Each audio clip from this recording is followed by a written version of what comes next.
আসসালামু আলাইকুম। সবাই কেমন আছেন? আশা করছি সবাই ভালো আছেন।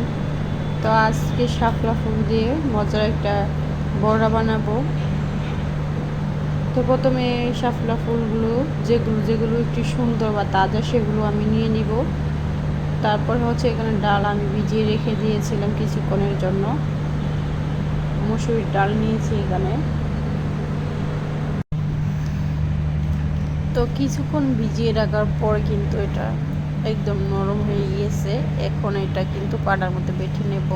আর এইভাবে ভিজিয়ে রেখে মসুর ডাল বেটে নিলে পাটার মধ্যে একদম খুবই ইজি হয়, খুব তাড়াতাড়ি বাটা হয়ে যায়। আর চাইলেও ব্লেন্ডার করে নেওয়া যায়।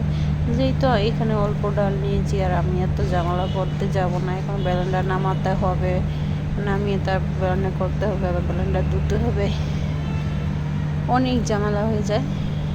তো ভাবলাম ফাটাফোতা দিয়ে একটু বেটে নেড়ি, কিছু সময় লাগবে, বেশি সময় লাগবে না, যেহেতু এটা ভিজিয়ে রেখে দিয়েছিলাম সেই জন্য একটু ফাটাফোতা দিয়ে বেটে নিলাম। এখন বাটাবাটি শেষ হয়ে গেছে, খুব ভালো করে মিহিন করে বেটে নিয়েছি। এখন আমি উঠিয়ে নিয়েছি।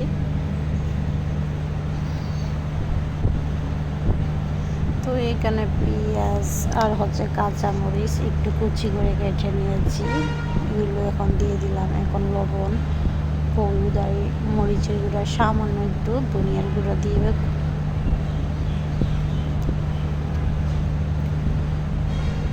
খুব ভালো করে মিক্স করে নিতে হবে।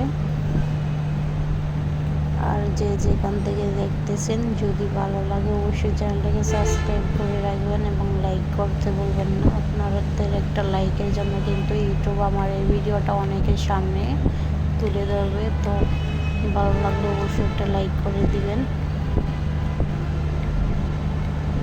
তো এইখানে ময়দা দিয়ে দিলাম, 1 কাপের মতো ময়দাটা দিয়ে খুব ভালো করে আবার মিশিয়ে নিতেছি।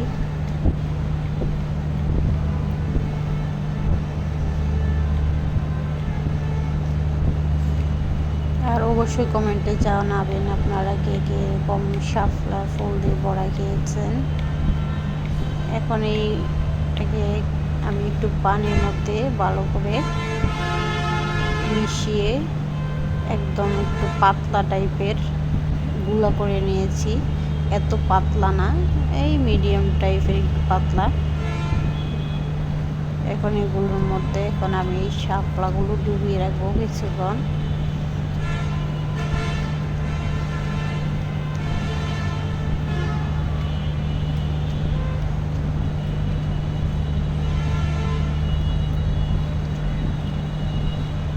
কিছুক্ষণ ডুবিয়ে রাখাতে শাপলাটার ভিতরে কিন্তু ওগুলো ডুববে, যে ডাল যা যা দিয়েছি, যেগুলো দিয়ে মিক্স করে এই প্যাকটা তৈরি করেছি, এই জন্য এটার ভিতরে আমি ওগুলো দিয়ে দিয়েছি। দিয়ে দেওয়ার পর এখন আবার আর একটা কাজ আছে, সেটাও করে নেব।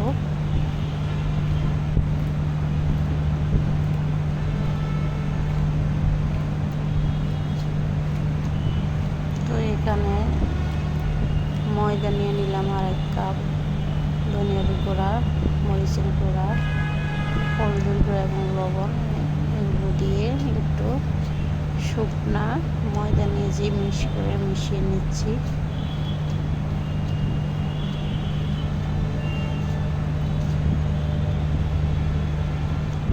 এটাকে কিন্তু শুকনাই রাখতে হবে, এটা আর ভিজানো যাবে না, এটাকে আর ভিজাবো না।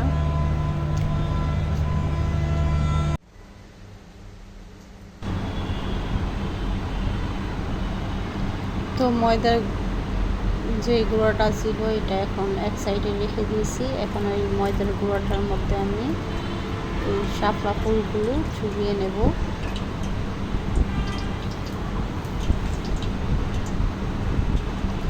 ওই দিকটা কড়াই বসিয়ে দিয়েছিলাম, কড়াইটা গরম হয়ে গিয়েছে। এখন এই তেলের মধ্যে এই বড়াগুলো দিয়ে দেব।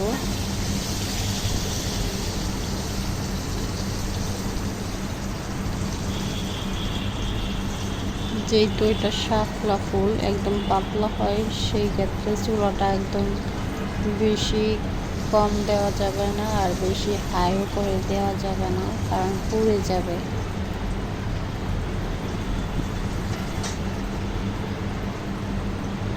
এইভাবে একটা ভেজে নিলাম। আর এই দিনটা তো বৃষ্টি হচ্ছিল অনেক, আর জানালা দিয়ে অনেক বৃষ্টি আসছিল। আমি রান্না করতেছি আর বৃষ্টি আসছিল, তো এটা হয়ে গেছে। বেশি সময় লাগে না, একদম কম সময়ে কিন্তু এই বড়াটা ভেজে নেওয়া যায়। আরেকটা আমি সেম প্রসেসে আরেকটাও ভেজে নেব।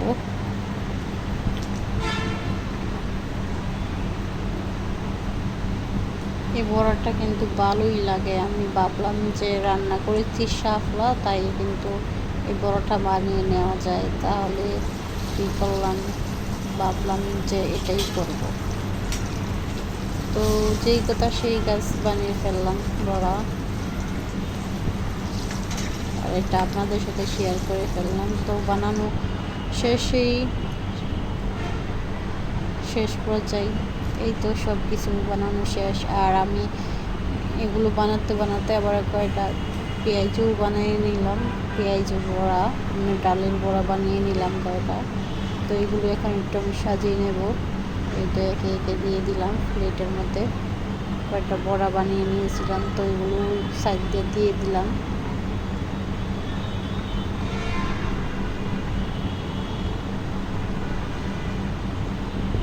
খেতে কিন্তু মাশাআল্লাহ অনেক মজা হয়েছিল। যেহেতু বৃষ্টির সময় কিন্তু এগুলো খেতে খুবই ভালো লাগে।